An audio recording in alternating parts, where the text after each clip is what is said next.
তুমি কি কখনো ভেবে দেখেছ যে পৃথিবীতে এই সমস্ত প্রাণ কোথা থেকে এলো? এই প্রশ্নটি তোমার মনে নিশ্চয়ই ঘুরপাক খায়। আমরা কি শুরু থেকেই এইভাবেই জন্মেছি, নাকি আমরা এর আশীর্বাদ পেয়েছি? উত্তর হল না। জীবন কেবল তোমার জন্য নয়, এটি এই সমগ্র ছায়াপথের একটি রহস্য। মানুষ আজ তাদের বুদ্ধিমত্তা দিয়ে যে অগ্রগতি করছে তা কোটি কোটি বছরের বিবর্তনের ফল। কিন্তু এটি এই প্রশ্ন উত্থাপন করে যে এই প্রাণ কি বাইরের কোথাও থেকে এসেছে, নাকি পৃথিবীতেই এর উৎপত্তি? আর কিভাবেই সব ঘটল? বন্ধুরা, অনেক প্রশ্ন এবং এর সাথে জড়িত অনেক গোপন রহস্য রয়েছে, তাই ভিডিওটি শেষ পর্যন্ত দেখতে ভুলো না। তুমি যদি নতুন হও তাহলে চ্যানেলটি সাবস্ক্রাইব করো। ভিডিওটি শুরু করা যাক। এই পৃথিবীর এমন একটি অর্জন যে এটি পৃথিবীর প্রতিটি কোণে, প্রতিটি স্থানে বৃদ্ধি পাচ্ছে এবং সমৃদ্ধ হচ্ছে। আজ এই সমস্ত প্রাণীর মধ্যে আমরা অর্থাৎ মানুষ খুব বুদ্ধিমান। বর্তমানে যে কোনো প্রাণী খাদ্যের জন্য লড়াই করলেও আমরা মানুষ মঙ্গলে বসবাসের স্বপ্ন দেখছি। বিজ্ঞানীরা বিশ্বাস করেন যে পৃথিবীতে জীবনের সূচনা 4 বিলিয়ন বছর আগে ঘটে যাওয়া এক অসাধারণ ঘটনা। এই পৃথিবীতে আমরা এত কিছু অর্জন করেছি। এটি কিভাবে সম্ভব হলো? আসুন বোঝার চেষ্টা করি।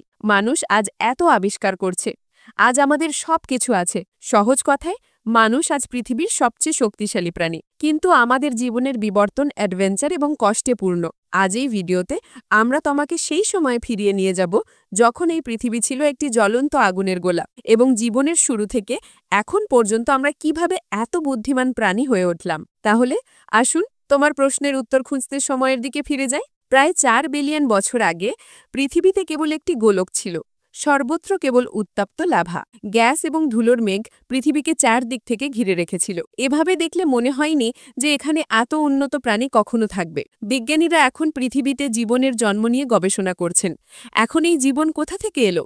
বিজ্ঞানীদের কাছে এখনও এর উত্তর নেই। কিছু বিজ্ঞানী বিশ্বাস করেন যে জীবনের উৎপত্তি অন্য কোনো গ্রহাণুর মাধ্যমে এক ছায়াপথ থেকে উন্নতিতে এসেছে। আবার কেউ কেউ বিশ্বাস করেন যে পৃথিবীর জলে বিভিন্ন রাসায়নিক পদার্থের মিশ্রণের ফলে স্বতঃস্ফূর্তভাবে জীবনের উৎপত্তি হয়েছিল। কিন্তু তথ্য অনুসারে এই প্রাণের উৎপত্তি পৃথিবীর জলে একটি একক কোষের আকারে হয়েছিল। আর আমাদের পৌরাণিক কাহিনী অনুসারে প্রথম বীজটিও জলে উদ্ভূত হয়েছিল।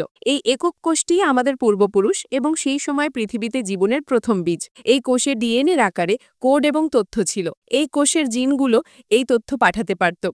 এই কোষগুলিতে জীবন প্রায় 50 কোটি বছর ধরে টিকেছিল। প্রায় 3.5 বিলিয়ন বছর আগে এই কোষটি এমন কোষ তৈরি করতে শুরু করেছিল যা দেখতে হুবহু নিজের মতো এবং নিজের অসংখ্য কপি তৈরি করেছিল। এটি ছিল একটি অনন্য ঘটনা। কোষের অনুলিপি তৈরি করে জীবন বিকশিত হতে শুরু করেছিল। এই কোষগুলি নতুন জিন এবং তথ্য তৈরি করতে শুরু করেছিল। যদি এই কোষগুলি এটি না করত তাহলে জীবন কখনো শুরু হতো না। এটি 2 বিলিয়ন বছর ধরে চলতে থাকে। পুরাতন কোষ নতুন কোষ তৈরি করছিল, যার কারণে তাদের তথ্য নতুন কোষের জিনে আরও বিকশিত হয়েছিল। তারপর একটি ঘটনা ঘটে যখন কোষগুলি একত্রিত হয়ে নতুন কোষ তৈরি করতে শুরু করেছিল, যা তাদের জিনের তথ্য একত্রিত করে নিজেদের মতো নিখুঁত মানুষ তৈরি করে। এই কোষগুলিতে এখন এক নয়, 2 ধরনের জিন থেকে তথ্য থাকে। এরপরে এটি চলতে থাকে। এই কোষগুলিতে মিউটেশন ঘটতে শুরু করে, যার ফলে বহুকোষীয় অঙ্গের বিকাশ ঘটে। ধীরে ধীরে জীবন বিকশিত হয়, জিন এবং তথ্যের স্থানান্তর আরও বিকশিত হয়, যার ফলে নতুন ধরনের জলজ প্রাণীর সৃষ্টি হয়। এই প্রাণীদের মধ্যে একটি প্রজাতি, আমাদের পূর্বপুরুষরা ছিল জলের কীট, মাত্র 3 ইঞ্চি লম্বা। তারা সম্পূর্ণ অন্ধ ছিল এবং তখনও তাদের আলো দেখার প্রয়োজন ছিল না বলে, যার কারণে প্রকৃতি তাদের দেখার জন্য চোখ দেয়নি। কিন্তু এখন তাদের বিপদ থেকে রক্ষা করার জন্য চোখ বিকশিত হওয়ার সময় এসেছে। আলো দেখার মতো কোষ বিকশিত করতে তাদের 20 মিলিয়ন বছর সময় লেগেছিল। এখন তারা প্রথমবারের মতো এই রঙিন পৃথিবী দেখতে পাচ্ছিল, কারণ এখন আমাদের পূর্বপুরুষদের চোখ ছিল। তাদের দেখা তথ্য সংরক্ষণ করার জন্য তাদের একটি মস্তিষ্কের প্রয়োজন ছিল। তাদের চোখের ঠিক পিছনে একটি ছোট্ট মস্তিষ্ক বিকশিত হয়েছিল। এখন বিবর্তনের মাধ্যমে আমাদের পূর্বপুরুষরা মাছের আকারে পরিণত হলো। আমাদের মস্তিষ্ক ছোট ছোট সিদ্ধান্ত এবং তথ্য প্রক্রিয়াকরণ শুরু করেছিল। কিন্তু যেমনটা আমরা বলেছিলাম যে কোষের পরিবর্তনের কারণে অনেক প্রজাতি দুর্বল হয়ে পড়েছিল, তাদের মধ্যে কিছু বিপজ্জনক ছিল। একইভাবে বিপজ্জনক প্রজাতি এখন শিকার শুরু করেছে। এখন বেঁচে থাকার জন্য আমাদের এই বিপজ্জনক প্রাণীদের থেকে নিজেদের রক্ষা করতে হবে। আমরা বিবর্তিত হয়ে আমাদের ত্বককে খুব শক্ত করে ফেললাম যাতে আমরা বেঁচে থাকতে পারি। কিন্তু শিকারীরাও নিজেদের রক্ষা করার জন্য বিবর্তিত হচ্ছে। বেঁচে থাকার জন্য আমরা এমন জলে বাস করতে শুরু করলাম যেখানে অক্সিজেনের পরিমাণ কম ছিল। নিজেদের বাঁচানোর জন্য প্রায় 375 বছর আগে আমরা এমন কিছু করলাম যেটা অন্য কোনো জীব করেনি। অক্সিজেনের অভাবে আমরা জল থেকে মুখ বের করলাম। এখন আমরা বাতাসে শ্বাস নিচ্ছিলাম। আমাদের শরীরে একটি নতুন অঙ্গ অর্থাৎ ফুসফুস তৈরি হলো।